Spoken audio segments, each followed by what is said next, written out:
महाभारत और श्रीमद् भगवद गीता में श्री कृष्ण ने कई गूढ़ सत्य बताए हैं, जिनमें से कुछ कलयुग से संबंधित थे। उन्होंने विशेष रूप से पांडवों को यह बताया कि कलयुग में धर्म और सत्य का ह्रास होगा और समाज में कई विकृतियां उभरेंगी। ये सत्य उन्होंने पांडवों को धर्म और अधर्म की स्थिति समझाने के लिए बताए। नीचे कलयुग के कुछ प्रमुख कड़वे सत्य हैं जो श्री कृष्ण ने बताए। 1. धर्म का केवल एक पाद स्तंभ शेष रहेगा। सत्य युग में धर्म 4 पादों सत्य, तप, दया और शौच पर आधारित था। कल युग में धर्म केवल सत्य के पाद पर खड़ा रहेगा। यह भी धीरे धीरे कमजोर होगा। लोग अधर्म के मार्ग पर चलने लगेंगे।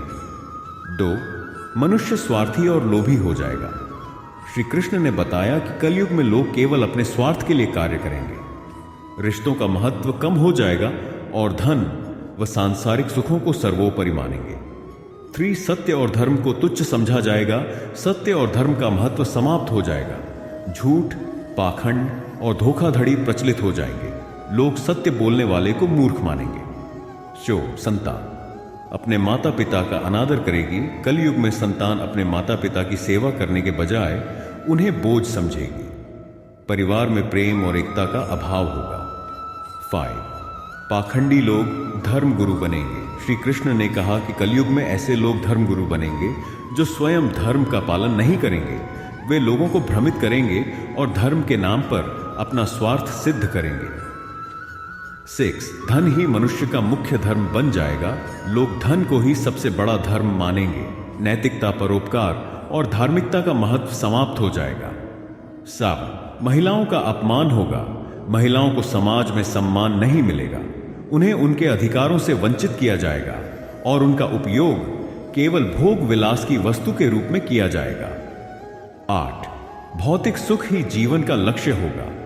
लोग आध्यात्मिकता से दूर हो जाएंगे और केवल भौतिक सुखों, कलयुग में भक्ति ही एकमात्र उपाय होगी। हालांकि कलयुग में कई विकृतियां होंगी, लेकिन श्री कृष्ण ने कहा कि भक्ति और भगवान का नाम स्मरण करने से मोक्ष प्राप्त किया जा सकता है। यह सबसे सरल युग होगा जिसमें केवल सच्चे हृदय से भगवान का नाम लेने पर पापों से मुक्ति संभव होगी। श्री कृष्ण ने इन सच्चाइयों के माध्यम से यह बताया कि कलयुग में भी सत्य, धर्म और भक्ति का मार्ग खुला रहेगा और जो इस मार्ग पर चलेंगे वे जीवन के अंतिम लक्ष्य को प्राप्त कर सकेंगे। 11वें कलयुग में समय का चक्र तेज होगा। श्री कृष्ण ने कहा कि कलयुग में समय बहुत तेजी से बीतेगा।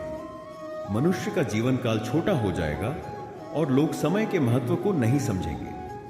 सुबह से रात तक केवल सांसारिक कार्यों में व्यस्त रहेंगे और आत्मचिंतन का समय नहीं निकाल पाएंगे। 12. कलयुग में मित्रता स्वार्थ पर आधारित होगी। कलयुग में मित्रता का आधार स्वार्थ होगा। मित्र केवल तभी साथ देंगे जब उनका कोई लाभ होगा। सच्ची मित्रता का महत्व समाप्त हो जाएगा। 13. मनुष्य के कर्म ही उसे पतन या उत्थान देंगे। श्री कृष्ण ने समझाया कि कलयुग में मनुष्य को अपने कर्मों के अनुसार फल मिलेगा। यह युग कर्म प्रधान होगा और पाप तथा पुण्य का फल जल्दी मिलेगा। जो सत्कर्म करेंगे वे जीवन में शांति और सुख पाएंगे। 14.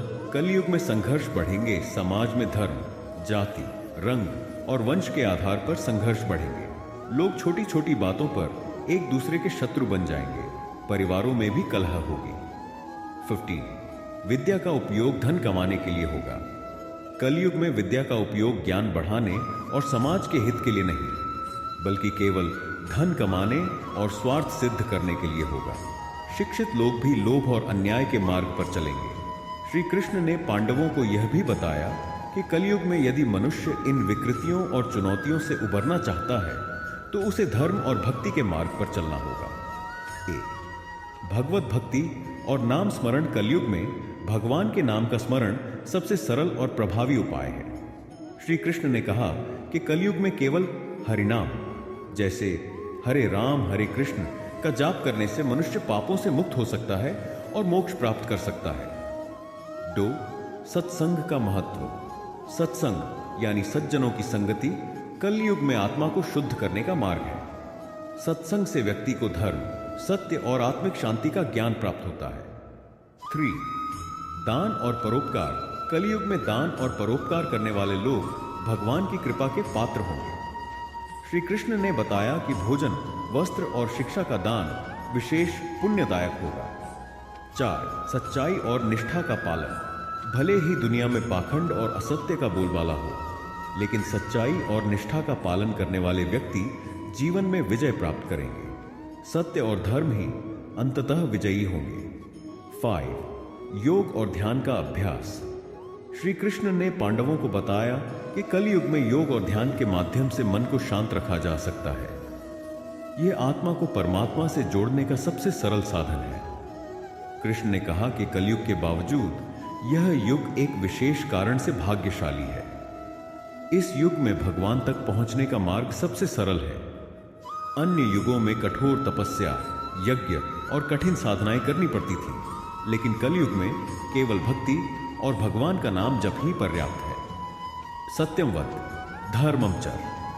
श्री कृष्ण ने यही संदेश दिया कि यदि मनुष्य सत्य बोलता है, धर्म का पालन करता है और भगवान की भक्ति करता है, तो वह कलयुग की तमाम कठिनाइयों के बावजूद मोक्ष प्राप्त कर सकता है. कृष्ण ने कलयुग के अंत के बारे में भी बताया. उन्होंने कहा कि जब अधर्म अपने चरम पर होगा, तब भगवान विष्णु कल की अवतार के रूप में धरती पर आएंगे. वह अधर्म का नाश करेंगे और धर्म की स्थापना करेंगे. इसके बाद सतयुग का आरंभ होगा. श्री कृष्ण द्वारा बताए गए ये कड़वे सत्य और उपाय आज भी प्रासंगिक हैं और मानव जाति को आध्यात्मिकता के मार्ग पर चलने की प्रेरणा देते हैं. आशा करते हैं कि आपको हमारा यह ज्ञानवर्धक वीडियो पसंद आया होगा. वीडियो को लाइक, शेयर करें. आपका दिन शुभ हो. धन्यवाद.